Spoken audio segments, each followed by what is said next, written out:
fellow Singaporeans, Singapore has had a turbulent and challenging year. In January, dark clouds had gathered all around us. Our economy was hit by the worst storm in our history. Exports went down by a third, and manufacturing too declined sharply, since we produced for world markets. Given this backdrop, we projected GDP to shrink this year by 6 to 9%. We couldn't have avoided the storm, but we didn't passively resign ourselves to fate. Instead, we mobilized Singaporeans to tackle the crisis together. We brought the budget forward to January, implemented a resilience package, and drew on past reserves to help fund the Special Risk Sharing Initiative and the Jobs Credit. We are now in a stronger position. The global economic situation has somewhat stabilized. Our measures have cushioned workers from the worst of the storm. Our economy was amongst the worst hit, and yet we still have one of the lowest unemployment rates in the world. Singaporeans too have responded resolutely and cohesively, and these factors helped the Singapore economy to bounce back strongly in the second quarter. As a result, growth in the first half of the year was minus 6.5%, a very significant contraction, but less bad than we had feared. Hence, we have revised up our growth projection for 2009.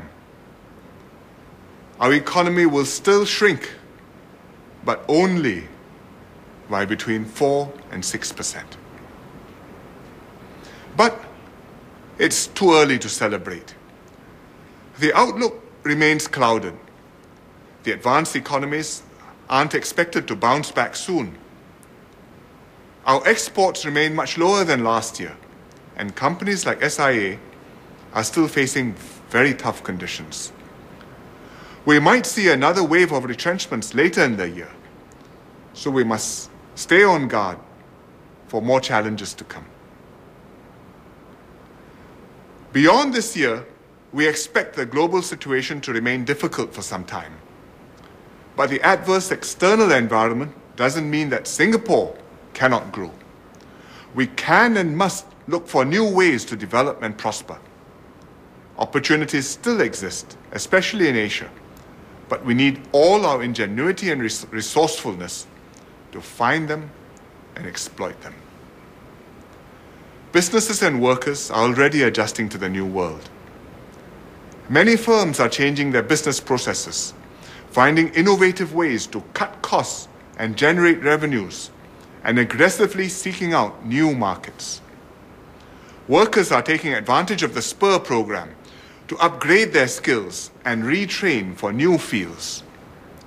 The unions are cooperating closely with employers to adapt to the change conditions instead of resisting change. We must keep this up. In the midst of recession, as we tackle the immediate challenges, we must also look to the future. The Economic Strategies Committee is studying how we can transform our economy. The committee will examine how Singapore can find new opportunities, build new capabilities, sustain balanced growth, and overcome our constraints. We are involving the private sector to gather the best ideas that can enable us to prosper. I'm confident the committee will have good proposals when it reports next year. Our responses in this crisis will ensure that once the US and Europe emerge from their troubles and the world economy recovers, Singapore will forge ahead again in a dynamic Asia. Up close, our current difficulties may appear daunting, but we should see them against a longer perspective. It's been 50 years since we attained self-government in 1959. Over this half-century, Singapore has encountered many serious challenges. Racial riots in the 60s, oil shocks in the 70s, a major recession in the 80s, the Asian crisis in the 90s, the 9/11 attacks and SARS in this decade. Each time, our people have rallied and prevailed, and hence Singapore has continued to thrive and prosper and has arrived here today. We didn't start out as one people.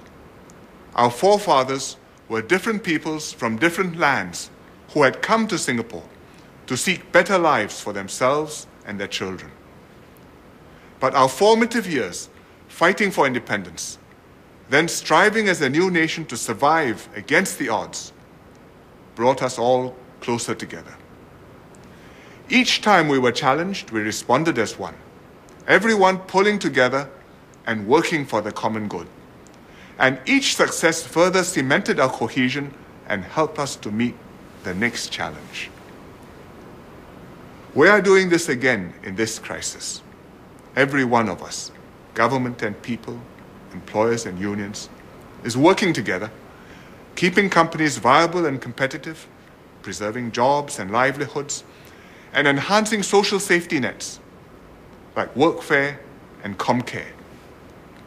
This crisis may be a severe test, but our history and record give us confidence that we will once again turn it into an opportunity to strengthen our social compact and upgrade our economy.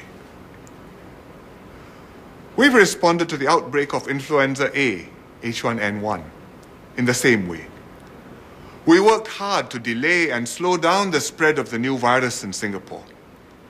Our efforts depended not only on the healthcare system and professionals, but also on citizens being vigilant and socially responsible. We bought ourselves precious time to learn more about the virus and gear up our defenses. Whether fighting the recession or the flu, we made sure every Singaporean knows he's not alone, but that the community and country are behind him.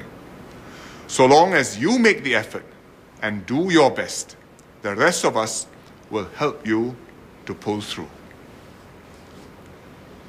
This unity is key to our success in many fields. We must work hard to strengthen it and to bridge potential divides within our society, be it between Singaporeans and new arrivals, between rich and poor, or most fundamental of all, between the different races and religions. We often see ethnic strife and religious conflicts in other countries.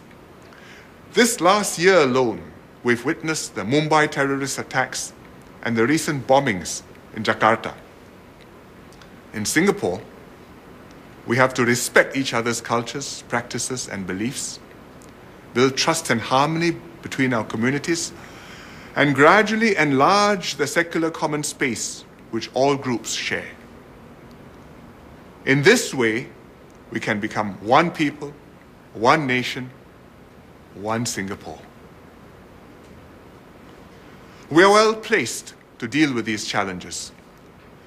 We are not just pursuing economic growth or strengthening our society or remaking our city, but creating a new Singapore. We are improving our living environment and developing better amenities for the community, more green spaces and park connectors. We are creating more avenues for students to advance and opening up more opportunities to go to university. We are building new hospitals, improving step-down care, and making healthcare more accessible and affordable to all. We are also revitalizing the city, upgrading housing estates all over the island, refreshing our downtown into a premier shopping and entertainment venue, and creating a new skyline around Marina Bay which is taking shape day by day. My fellow Singaporeans, in the half-century since we attained self-government, we've been tested many times, but we've also created many possibilities for ourselves.